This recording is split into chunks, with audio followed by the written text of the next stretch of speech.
The gunshot echoed through the Chicago mansion as 8-year-old Matteo Ricci bolted upright in his bed, screaming. His small fists clutched the silk sheets, tears streaming down his face as the nightmare replayed again, his real parents' blood pooling on the marble floor 6 months ago. "Papa Stefano!" he cried into the darkness. Heavy footsteps thundered down the hallway. Stefano Ricci, the most feared man in Chicago's underworld, burst through the bedroom door. But faced with his adopted son's terror, the powerful Mafia boss felt utterly helpless. "The bad men came back," Matt sobbed. "They hurt Mama and Papa again." Stefano's jaw clenched. He could eliminate any threat, crush any enemy, but he couldn't fight the demons haunting this child's dreams. For 6 months, every night ended the same way. Matt's screams, his own helplessness. Then soft footsteps approached from the hallway. Paloma Flores, the new housekeeper, appeared in the doorway, her dark eyes filled with maternal concern. Without asking permission, she moved toward the trembling boy. "I'm right here, mijo," she whispered, sitting on the bed's edge. "You're safe now." For the first time in months, Matt's sobs began to quiet. Welcome to Passion and Power, where dangerous love stories come alive. Tonight's tale will break your heart and put it back together again. Drop a comment telling us which city you're watching from, and don't forget to hit that subscribe button.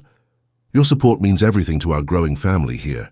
Trust me, you won't want to miss what happens next in this emotional journey. 6 months earlier, Paloma Flores had never imagined her life would lead her to the doorstep of a Lake Forest mansion worth more than her entire neighborhood in Pilsen. Clutching her 7-year-old daughter Vicky's hand, she stared up at the imposing iron gates that seemed to stretch toward the gray Chicago sky. "Mommy, it looks like a castle," Vicky whispered in Spanish, her eyes wide with wonder. "Remember, mi amor, we speak English here," Paloma replied softly, adjusting the strap of her worn purse. Inside were her last $43, 3 job rejection letters, and a crumpled newspaper clipping for a housekeeper position that paid more than she'd ever dreamed possible. The intercom crackled to life. "State your business." "Paloma Flores, I'm here about the housekeeper position." The gate swung open with mechanical precision, revealing a winding driveway lined with perfectly manicured hedges. As they walked toward the mansion, Paloma's heart hammered against her ribs. She'd cleaned houses before, but nothing like this. The building rose before them like something from a movie, all stone columns and gleaming windows that reflected the afternoon sun. A man in an expensive suit opened the front door before they could knock. Tall, broad-shouldered, with dark hair and intense brown eyes, he looked like he could break someone in half without breaking a sweat. But what struck Paloma most was the exhaustion etched into his handsome features, the way his white dress shirt hung open at the collar, as if he'd been running his hands through his hair. "Ms. Flores?" His voice carried a slight Italian accent that made her stomach flutter unexpectedly. "I'm Stefano Ricci." "Yes, sir. Thank you for seeing me." She squeezed Vicky's hand, hoping her daughter would remember to stay quiet. Stefano's gaze dropped to Vicky, and something shifted in his expression, a flash of pain so quick Paloma almost missed it. "You didn't mention a child in your application." "I'm sorry, I can arrange childcare." "No." He stepped aside, gesturing them into a foyer that could have housed her entire apartment. "It's fine, come in." The interior took Paloma's breath away. Marble floors stretched in every direction, leading to a grand staircase that curved upward like something from a fairy tale. Crystal chandeliers cast rainbow patterns on the walls, and fresh flowers, real ones, filled vases that probably cost more than her monthly rent.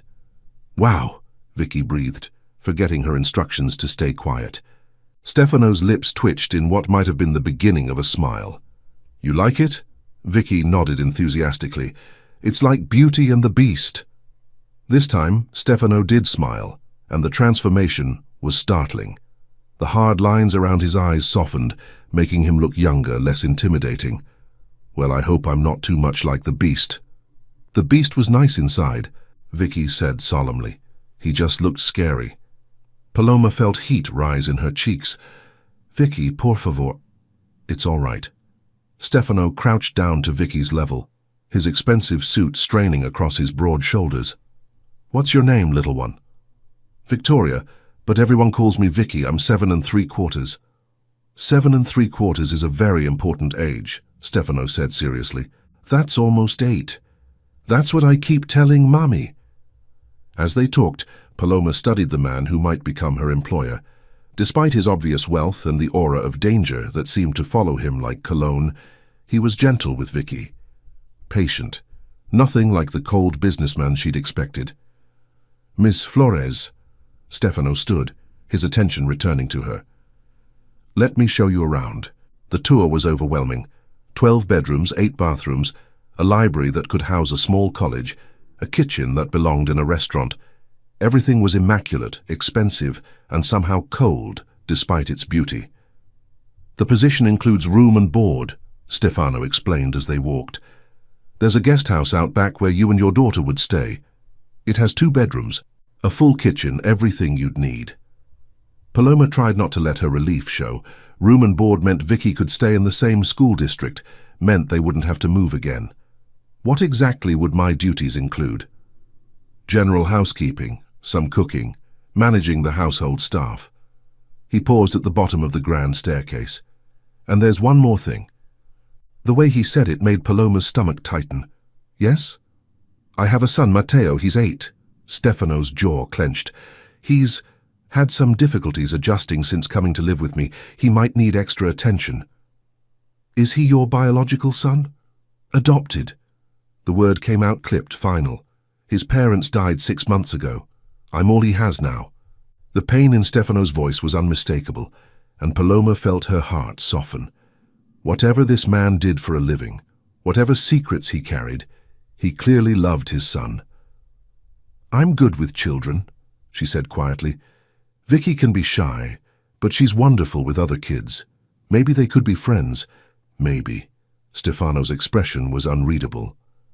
The salary is $5,000 a month, plus room and board, health insurance included. Paloma's knees nearly buckled. $5,000 was more than she'd made in 3 months at her last job. That's very generous. I pay well for loyalty and discretion. His dark eyes held hers. I value my privacy, Ms. Flores. What happens in this house stays in this house. Can you handle that? There was something in his tone that suggested he wasn't just talking about typical household matters, but Paloma thought of her dwindling bank account, of Vicky's worn shoes, and the eviction notice she'd hidden in her purse. Yes, sir. Absolutely. Good. He pulled out his phone, checking the time on what looked like a very expensive watch. Can you start tomorrow? Tomorrow. Paloma blinked. Don't you want references? A background check? I've already had you investigated. At her shocked expression, he added, Standard procedure. You're clean, Miss Flores. Single mother. Worked 3 jobs to put yourself through community college. No criminal record. Excellent work history. Until the restaurant closed last month. You need this job, and I need someone I can trust. The casual mention of an investigation should have terrified her. Instead, Paloma felt oddly reassured. This man took security seriously, which meant he'd protect Vicky too. Thank you, she said simply. We'll be here tomorrow morning. As they walked back toward the front door, a sound echoed from upstairs, a child's voice calling out in distress. Stefano's entire body tensed. Papa, Stefano, I can't find you. Excuse me, Stefano said tersely, taking the stairs 2 at a time. Paloma heard his voice, gentler now, reassuring. I'm here, Matt. I'm right here. Standing in that opulent foyer with her daughter's hand in hers, Paloma realized she was about to become part of something much more complicated than a simple housekeeping job. But as Vicky squeezed her fingers and whispered, I like him, Mummy, she knew they were exactly where they needed to be. Paloma's first week at the Ricci mansion passed in a blur of learning routines, memorizing preferences, and trying not to gawk at the casual luxury surrounding her. The guest house was bigger than any place she'd ever lived, 2 spacious bedrooms, a modern kitchen, and a living room with windows overlooking the mansion's sprawling gardens. Vicky had adapted quickly, making friends with Maria, the warm-hearted cook who spoke Spanish and smuggled extra cookies into her lunchbox. But it was Matteo who captured most of Paloma's attention. The boy was beautiful in the way that heartbroken children often are, all dark eyes and solemn expressions, carrying himself with a gravity that no 8-year-old should possess. He was polite, well-behaved, and utterly terrified of being alone. "He follows Mr. Ricci everywhere," Maria confided on Paloma's third day as they prepared lunch in the massive kitchen. "Like a little shadow and at night." She shook her head sadly. "The poor baby screams." Paloma had heard those screams. They echoed through the mansion's halls like the cries of a wounded animal, always followed by Stefano's heavy footsteps and low, soothing voice. But the comfort never seemed to last long. She was folding laundry in the main house when she first encountered Matteo properly. He appeared in the doorway of the laundry room like a ghost, his dark hair tousled and his school uniform wrinkled. "Hi," he said quietly. "Hello, Matt." Paloma smiled, continuing to fold Stefano's expensive dress shirts. "How was school today?" "Okay." He stepped into the room, watching her work. "Are you the new housekeeper?" "I am. My name is Paloma." "That means dove in Spanish," Matt said matter-of-factly. "I'm learning Spanish at school. Well, I was, before his parents died." The unspoken words hung in the air between them. "Your Spanish is very good," Paloma said gently. "Would you like to practice with me?" For the first time since she'd arrived, Matt's face lit up with something approaching enthusiasm. "Really? Papa Stefano says I should keep learning languages. He speaks Italian and English and some French. What about you? Do you speak Italian?" Matt's expression dimmed. "My real papa was teaching me, but now—" He shrugged, the gesture heartbreaking in its resignation. Paloma set down the shirt she was folding and crouched to Matt's eye level. "Would you like me to help you remember? I don't speak Italian, but we could practice together. Learn new words. You'd do that?" "Of course. Learning is always better with a friend." That afternoon, Paloma found herself sitting at the kitchen table with both Matt and Vicky, helping with homework while Maria prepared dinner. It felt natural, normal, like the family dinners she'd dreamed of, but never quite managed as a single mother working multiple jobs. "Vicky's really good at math," Matt observed, watching her daughter solve multiplication problems with ease. "She gets that from her father," Paloma said without thinking, then immediately regretted it when Matt's face fell. "I don't remember if my papa was good at math," he said quietly. Vicky looked up from her worksheet, her 7-year-old wisdom shining through. "That's okay, my papa isn't here either, isn't. But Mommy says the important stuff stays in your heart even when you can't remember it in your head." Matt considered this seriously. "Do you miss him? Your papa?" "Sometimes. But mostly I'm happy with just me and Mommy. We're a good team." "Papa Stefano and I are a team too," Matt said, but there was uncertainty in his voice. That evening, as Paloma was finishing her duties in the main house, she heard voices from Stefano's study. The door was slightly ajar and she couldn't help but overhear. "I don't know what else to do, Marcus." Stefano's voice was strained, exhausted. "He won't sleep alone. Every night it's the same thing. The screams, the nightmares. Maybe I'm not cut out for this." "Boss, you're doing everything you can," came Marcus's gravelly reply. "Kid's been through hell. It's going to take time." "Time I might not have. Antonio Moretti's been sniffing around looking for weaknesses. If he finds out about Matt—" "He won't. We've got security locked down tight." "Security can't protect him from his own mind, Marcus. I can kill any man who threatens him, but I can't fight his nightmares." Paloma's heart clenched at the raw pain in Stefano's voice. She'd seen him with Matt, patient, gentle, clearly devoted.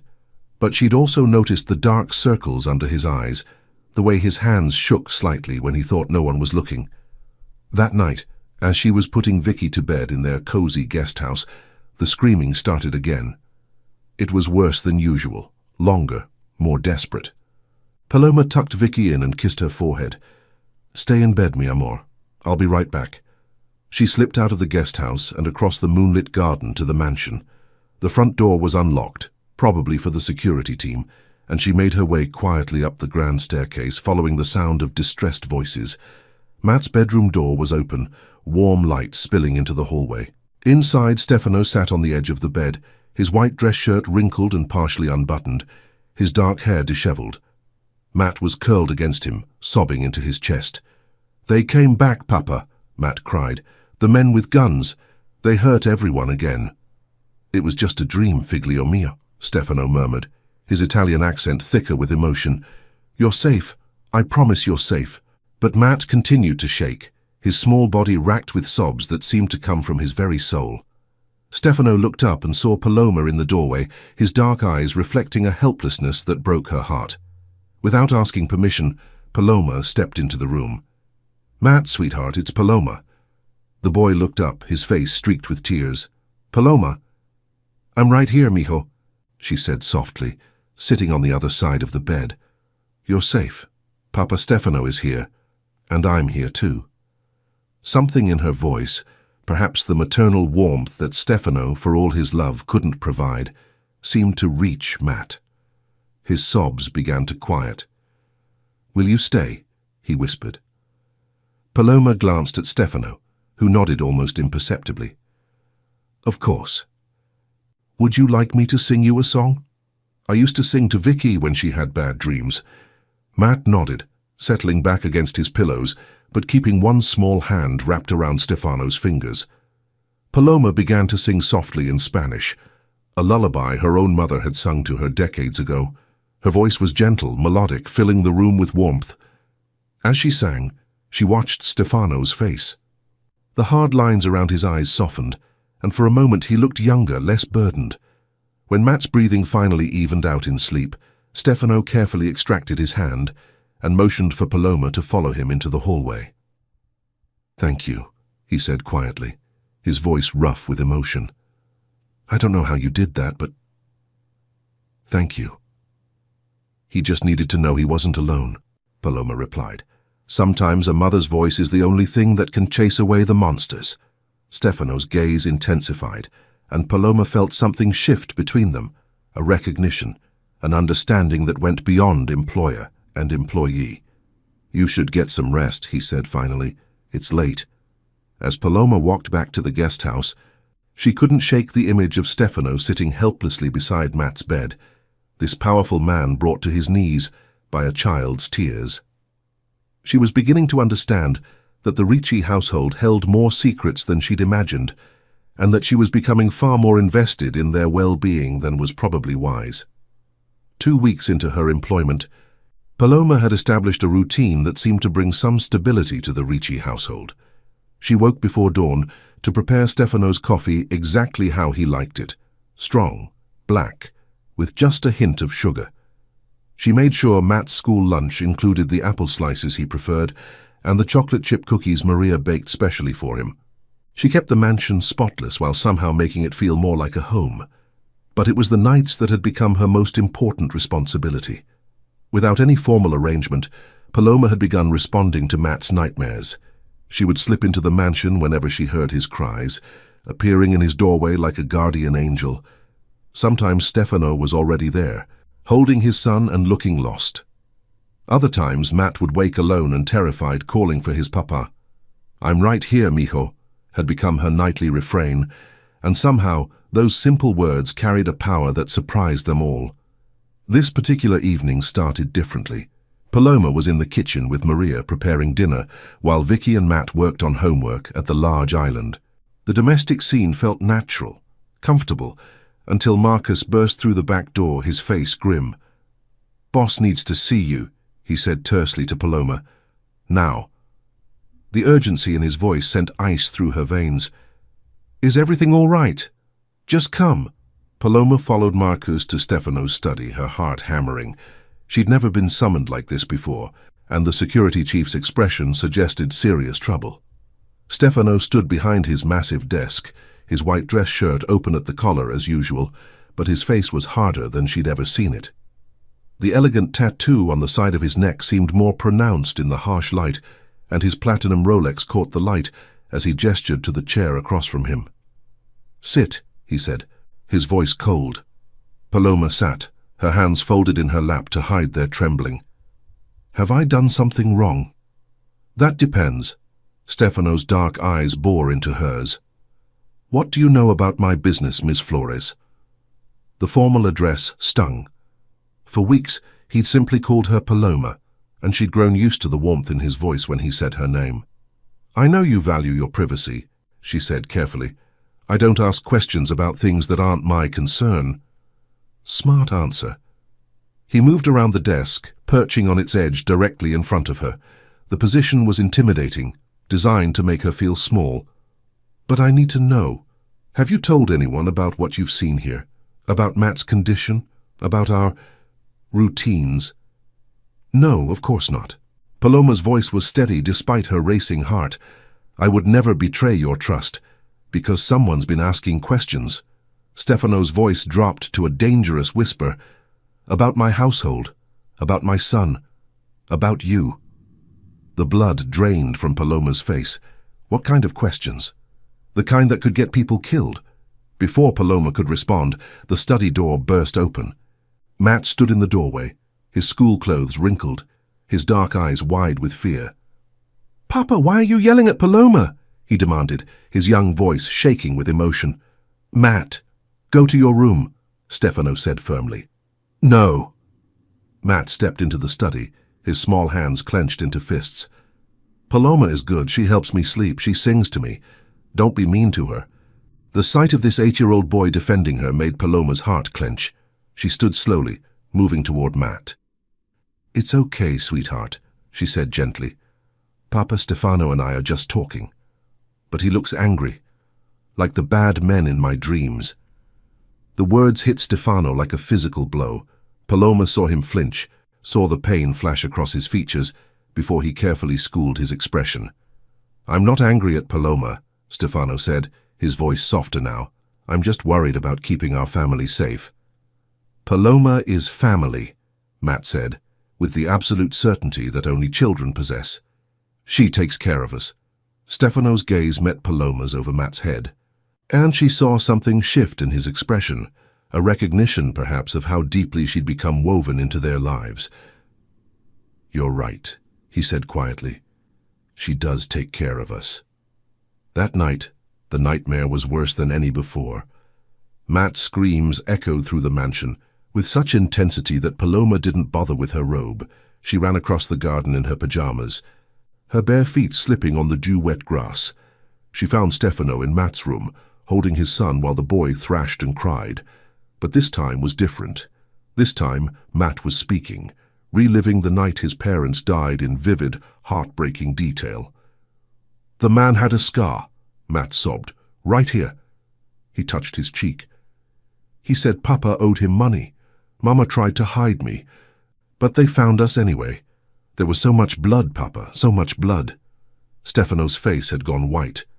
"Matt, listen to me. You're safe now. That man can't hurt you anymore." "But what if he comes here? What if he hurts you too? What if he hurts Paloma and Vicky?" The inclusion of her and her daughter in Matt's fears made Paloma's chest tight with emotion. This child had claimed them as family, had made them part of his world to protect. "I'm right here, mijo," she said, settling on the bed beside them. "And I'm not going anywhere. Promise?" Matt's voice was small, broken. "I promise." As she began to sing, the same Spanish lullaby that had become their ritual, Paloma felt Stefano's eyes on her. When she glanced up, the intensity in his gaze made her breath catch. There was something raw there, something vulnerable that he usually kept hidden behind his dangerous exterior. When Matt finally fell asleep, Stefano carefully tucked him in and followed Paloma into the hallway. They stood in the dim light, close enough that she could smell his cologne, expensive, masculine, with hints of bergamot and cedar. "The man Matt described," Stefano said quietly. "I know who he is." Paloma's blood chilled. "Is he dead? I killed him myself 6 months ago." Stefano's voice was matter-of-fact, but she saw the weight of that violence in his eyes. "But Matt doesn't know that. He thinks the monsters are still out there." "Maybe that's for the best," Paloma said softly. "He's too young to understand that kind of justice." Stefano studied her face in the moonlight streaming through the hallway windows. "You're not afraid of me, of what I am." It wasn't a question, but Paloma answered anyway. "I'm afraid of losing this, of losing him." She gestured toward Matt's room.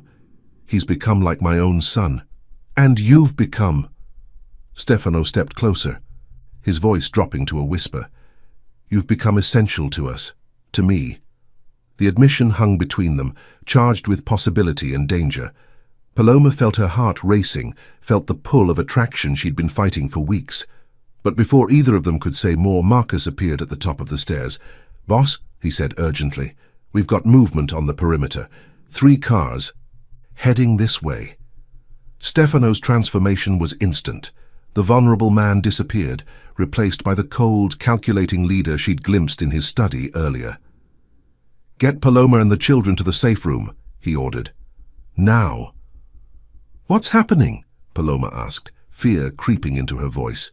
Stefano's hand cupped her face gently, his thumb brushing across her cheek. "Someone's coming for what's mine," he said, his voice deadly quiet. "And I'll burn this city down before I let them take it." The safe room was hidden behind a false wall in the mansion's basement, accessible only through Stefano's study. As Marcus ushered Paloma, Vicky, and a sleepy, confused Matt down the narrow staircase, Paloma's mind raced with questions she couldn't ask. The room itself was surprisingly comfortable, furnished with a sofa, chairs, and even a small kitchenette, but the steel-reinforced walls and multiple security monitors made its purpose unmistakably clear. "Mummy, I'm scared," Vicky whispered, pressing close to Paloma's side. "It's okay, mi amor," Paloma murmured, though her own heart was hammering against her ribs. "We're safe here." Matt sat on the sofa, his young face pale but determined. "Papa will protect us," he said with absolute certainty. "He always protects us." Through the security monitors, Paloma could see figures moving through the mansion's gardens, dark shapes with weapons, advancing with military precision toward the house. Her blood turned to ice. "Who are they?" she asked Marcus, who was checking his own weapon with practiced efficiency. "Antonio Moretti's men," Marcus replied grimly. "Boss's oldest enemy. They've been circling for months, looking for a weakness." "And they think we're his weakness," Paloma said, understanding flooding through her. "You and the kids? Yeah, they're not wrong." The next hour passed in tense silence, broken only by the occasional crackle of Marcus's radio and the distant sound of gunfire.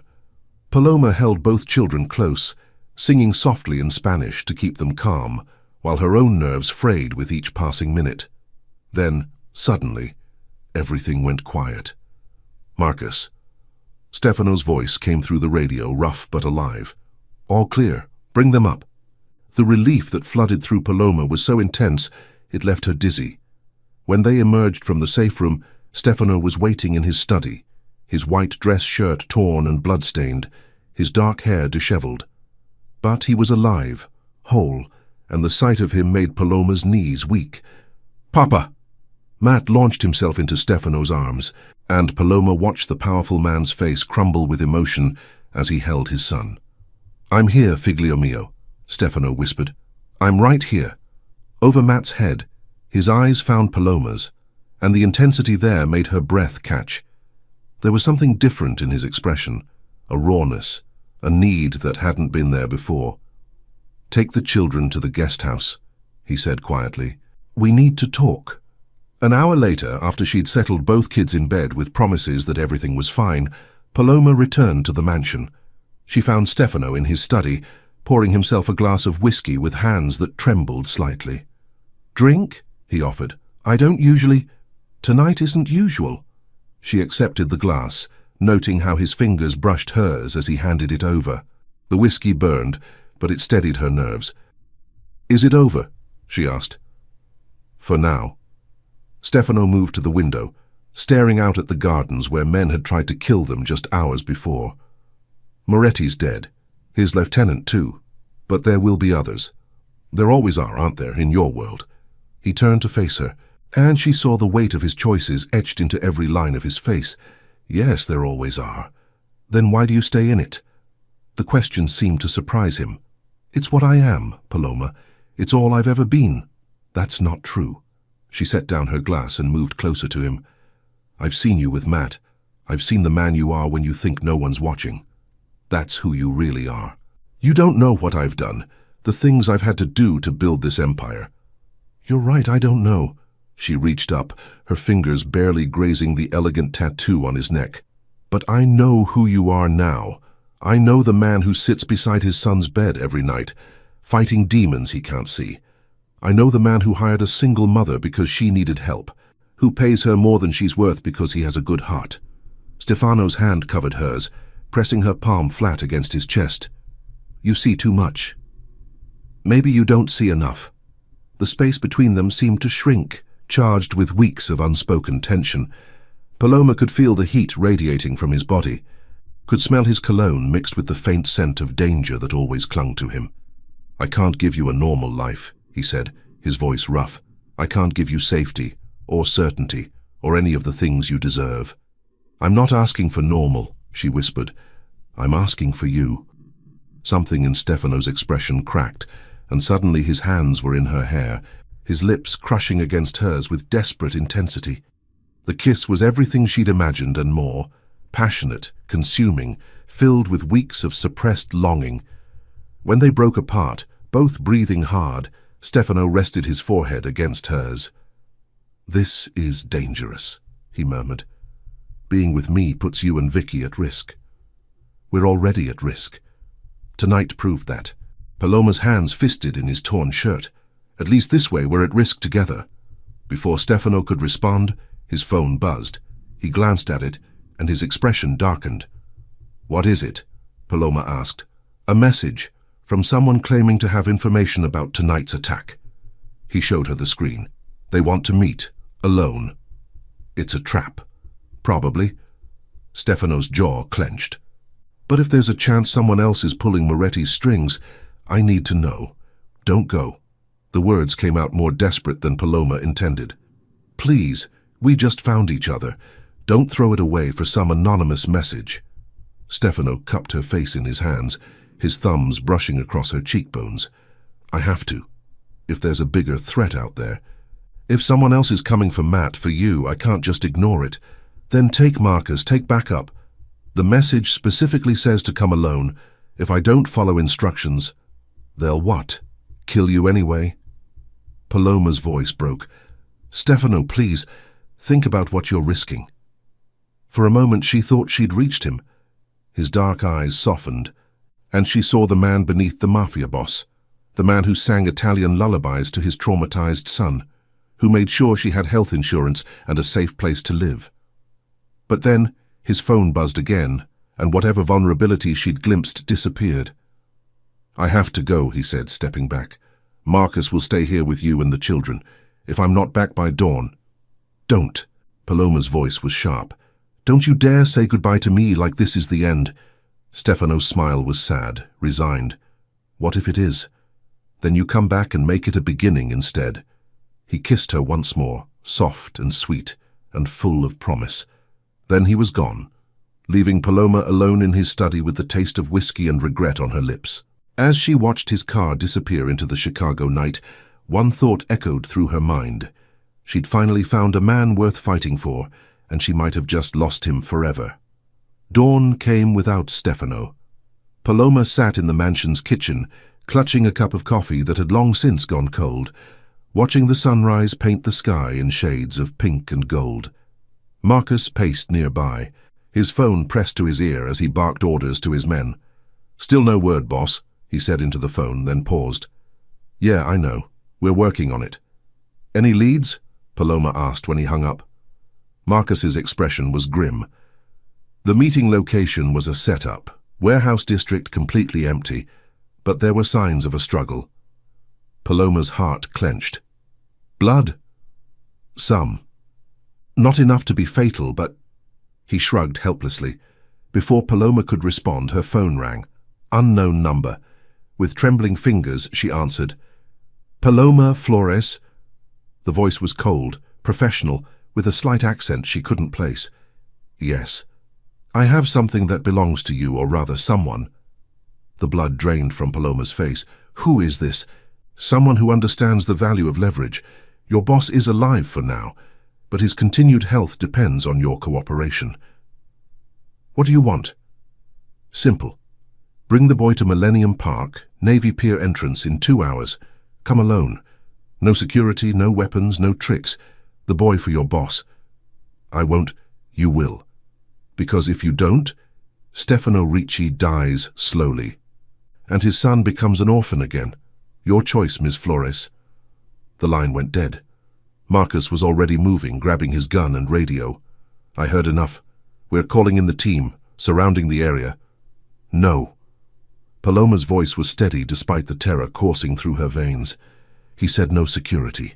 If they see your men, Paloma, you can't seriously be considering this. It's suicide. It's Matt they want. They're using Stefano to get to him. She stood, her mind racing. But they don't know me. They don't know what I'm capable of. What are you capable of? Marcus asked, genuine curiosity in his voice. Paloma thought of her childhood in Mexico City, of the things she'd had to do to survive before her mother brought her to America, of the self-defense classes she'd taken after Vicky's father left, determined never to be helpless again. More than they think. An hour later, Paloma stood in Matt's bedroom, watching him sleep peacefully for what might be the last time. Vicky was curled up beside him. They'd taken to having sleepovers when the nightmares were bad, each child comforting the other. Mami. Vicky's sleepy voice made Paloma's heart clench. Shh, mi amor, go back to sleep. Are you going somewhere? Paloma kissed her daughter's forehead, breathing in the sweet scent of her hair. I have to help Papa Stefano, but I'll be back soon. Promise? I promise. It was a lie, and they both knew it. Navy Pier was crowded despite the early hour, tourists and locals enjoying the crisp autumn morning. Paloma walked slowly toward the designated meeting point, her eyes scanning the crowd for threats. She'd left Matt safely hidden in the mansion's panic room with Maria, and explicit instructions not to open the door for anyone but her or Stefano. She spotted them before they spotted her. 2 men in dark suits trying too hard to look casual. One was speaking into a hidden microphone, the other watching the crowd with predatory intensity. Miss Flores. The voice came from behind her. She turned to see a tall man with silver hair and cold blue eyes. I'm Carlos Mendez. We spoke on the phone. Where is he? Safe. For now. Carlos gestured toward a black sedan parked nearby. The boy? Safe. For now. Paloma echoed his words. I want proof of life first. Carlos smiled, but it didn't reach his eyes. He pulled out a phone, showing her a video. Stefano was tied to a chair in what looked like a warehouse, his face bruised but his eyes alert and furious. Satisfied? Let me talk to him. That wasn't part of the deal. It is now. Paloma's voice carried a steel that surprised even her. Or I walk away, and you explain to your boss why you lost both the boy and your leverage. Carlos considered this, then hit a button on his phone. You have 30 seconds. Paloma? Stefano's voice was rough but strong. Are you hurt? I'm fine. Are you... Don't do this, he said urgently. Don't give them Matt. Whatever they're threatening, don't... The phone went dead. Carlos was smiling again. Touching. Now, the boy. He's not here. Carlos's smile vanished. That wasn't the agreement. The agreement was that I would come alone, I did. But I'm not stupid enough to bring a child into this. Paloma pulled out her own phone. However, I do have something you might want. She showed him the screen. A video of Matt, clearly safe and unharmed, but the background was deliberately obscured. Insurance, she explained. You want the boy? Fine. But first, you release Stefano. Then we'll discuss terms. You're not in a position to negotiate. Aren't I? Paloma's voice was calm, controlled. You need Matt alive and unharmed. I'm the only one who knows where he is. Kill me and you'll never find him. Hurt Stefano and I disappear with both children. Your choice, Mr. Mendez. For a moment, Carlos looked genuinely surprised. Then his expression hardened. You're bluffing. Try me. The standoff lasted several tense seconds. Then Carlos spoke into his microphone, rapid Spanish that Paloma understood perfectly. He's telling his men to bring Stefano here, she said calmly. Smart choice. 20 minutes later, a second sedan pulled up. Stefano emerged, his hands zip-tied behind his back, but otherwise unharmed. The sight of him, alive, whole, furious, made Paloma's knees weak with relief. Now, Carlos said. The boy. Now, you let him go. Not until... The gunshot came from nowhere. Carlos crumpling to the ground with a hole in his chest. Chaos erupted as Marcus and his team materialized from the crowd, weapons drawn. In the confusion, Paloma ran to Stefano, cutting his restraints with a knife she'd hidden in her jacket. How? He asked, rubbing his wrists. I called Marcus the moment I left the house, told him to give me 30 minutes, then move in. She cupped his face in her hands, checking for serious injuries. Did you really think I'd come here without backup? Stefano's laugh was rough, disbelieving. You magnificent, terrifying woman. I told you, Paloma said, standing on her tiptoes to kiss him. I'm not asking for normal, I'm asking for you. When they broke apart, Stefano's eyes were bright with something that looked like wonder. I love you, he said simply. I'm probably going to get you killed, and I love you anyway. I love you too, she replied, and I'm definitely going to get you killed, so we're even. As Marcus's team secured the scene and the last of Mendez's men were taken into custody, Stefano pulled Paloma close. I'm right here, he whispered, echoing the words that had started it all. And I'm never letting you go, she whispered back. Years later, Paloma would wake before dawn and find Stefano already awake beside her, watching her sleep with the same wonder he'd shown that first night when she'd chased away Matt's nightmares. The mansion had changed. Where once there had been cold marble and intimidating grandeur, now there were family photos and children's artwork on the refrigerator. Matt's nightmares had faded to occasional bad dreams, easily soothed by the knowledge that his family was safe and whole. He was 15 now, fluent in Spanish and Italian, protective of his little sister Vicky, and fiercely loyal to the woman who had become his mother in every way that mattered. Vicky, at 14, was brilliant and fearless, already talking about following in Paloma's footsteps and becoming a social worker. Stefano had gradually moved away from the darker aspects of his business, focusing on legitimate enterprises while maintaining just enough of his reputation to keep potential threats at bay. He was still dangerous, would always be dangerous, but now that danger was tempered by love, by the knowledge that he had something precious to protect. What are you thinking about? Paloma asked one morning, finding him standing at their bedroom window, watching Matt and Vicky play with their new puppy in the garden. How you saved us all, he said simply, pulling her into his arms. How you whispered, I'm right here, and made it true. We saved each other, she corrected, standing on her tiptoes to kiss him. And in the golden morning light, surrounded by the laughter of their children, it was impossible to argue with that truth. What an incredible journey of love, courage, and family. Paloma's whispered words became the foundation of an unbreakable bond here at Passion and Power. Did this story touch your heart? Share your thoughts in the comments below, and don't forget to subscribe for more emotional tales that prove love can conquer even the darkest circumstances. Your support helps us bring these powerful stories to life.